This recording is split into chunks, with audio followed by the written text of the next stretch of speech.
cardholders' data. Yes.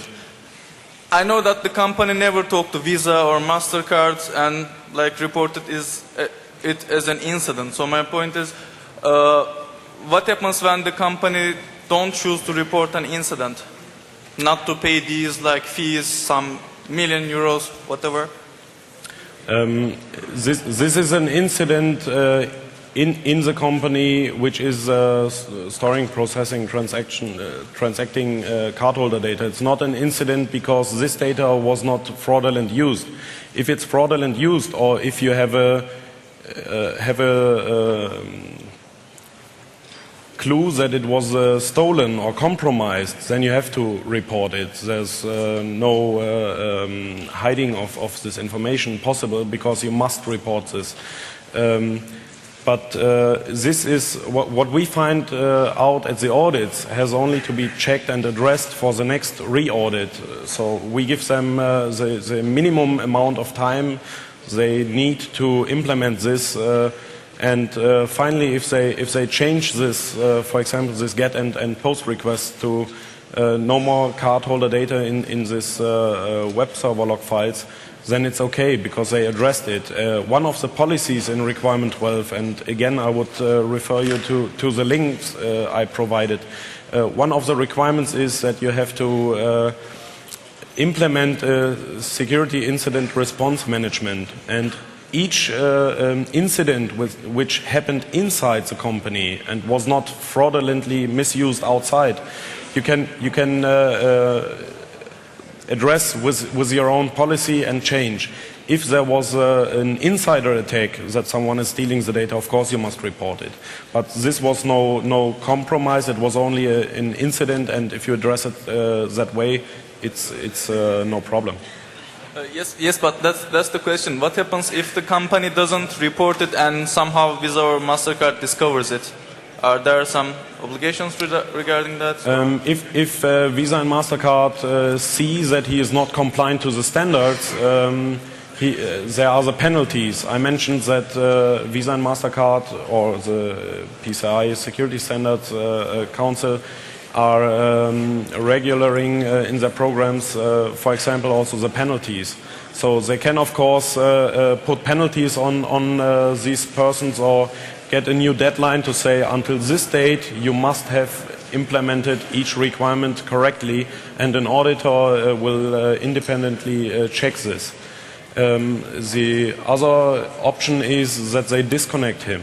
So this is also possible. And if you are disconnected from one of the card schemes, normally you are out of the business, because you must provide a service,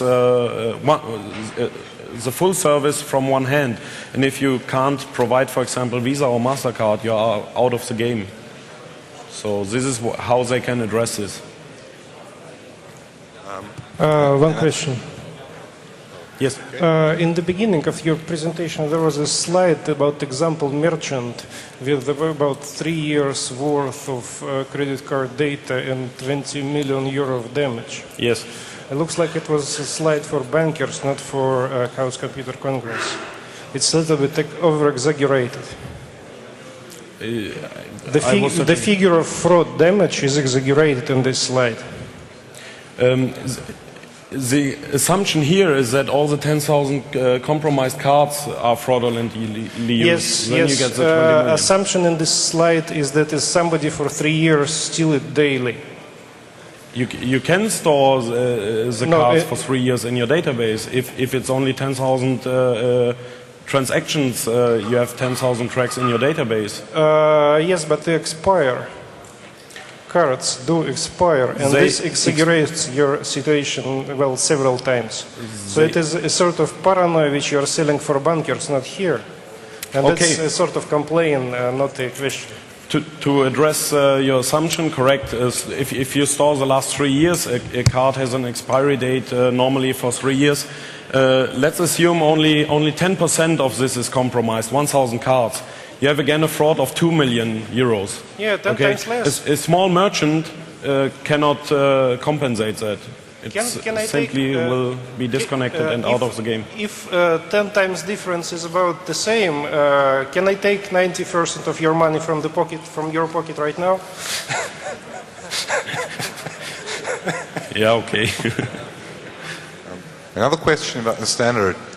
From what I understand, PCI is only implemented by credit card companies. Yes. Are you aware of any similar standards for other card-based schemes like ATM card, electronic cash payment schemes? Of course, you have standards for them which are defining how you have to secure this. The payment card industry data security standard is addressing e-commerce transactions, point-of-sale transactions, and mail order, phone order transactions with credit cards. So this is only addressed here.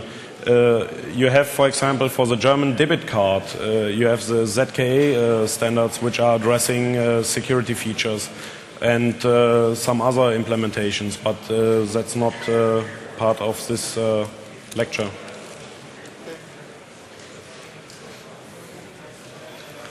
I guess the problem starts very earlier, and your auditing is really nice. But we have seen in your lecture that the CEO comes and said, so, yeah, but I need access to all the data, and we all know our CEOs. They have 4 PDAs, 5 notebooks, and they want all data on the notebooks, on their PDAs, and maybe on their sailing ships in the Adria and on their second flat somewhere. And all IT managers and administrators have the problem that you have processes that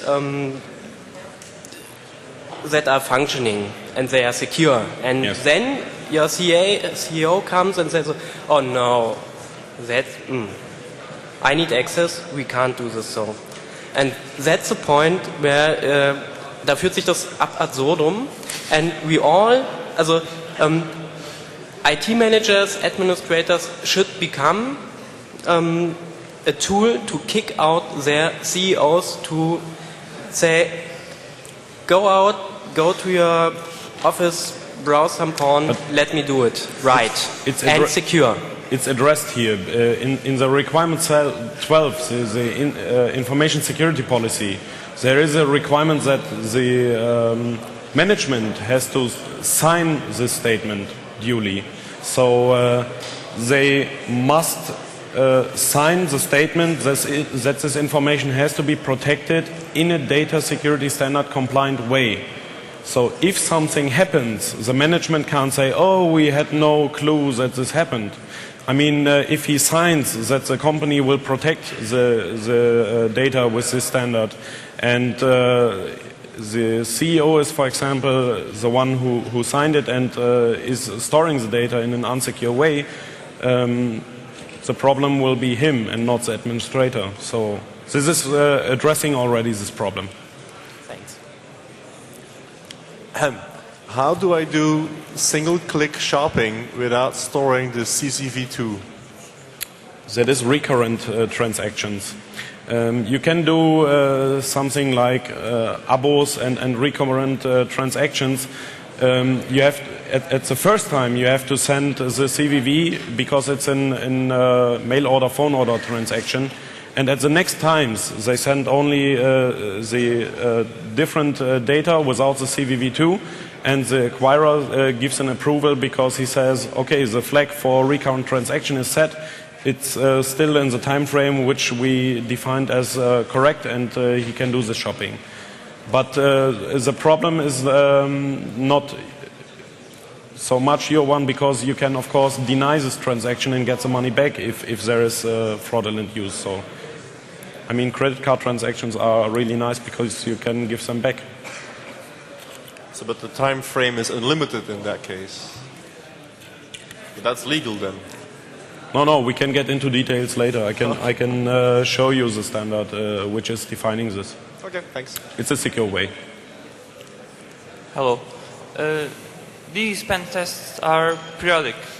Please? So these penetration testing, it's periodic.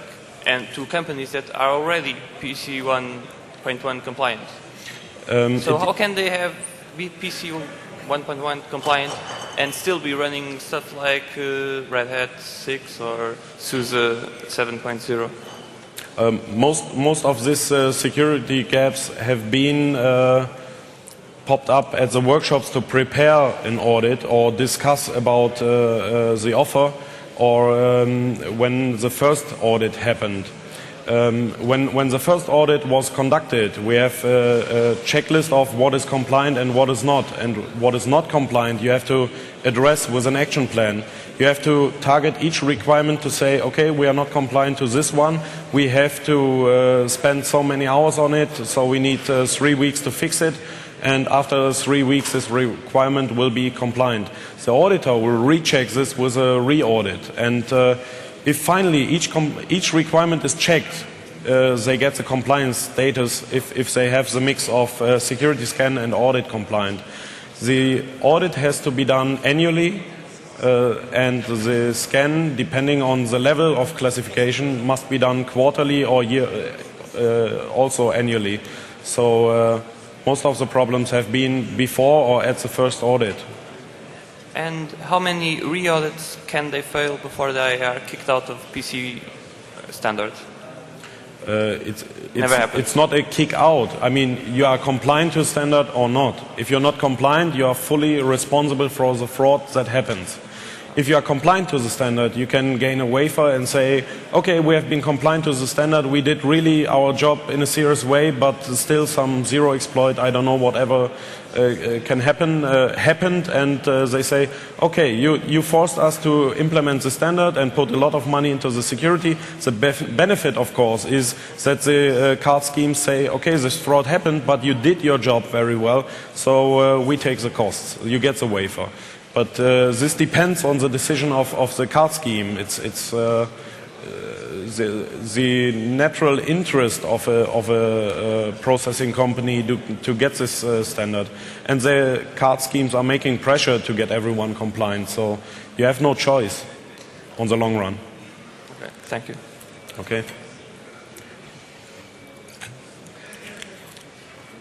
Okay, then again, thank you. And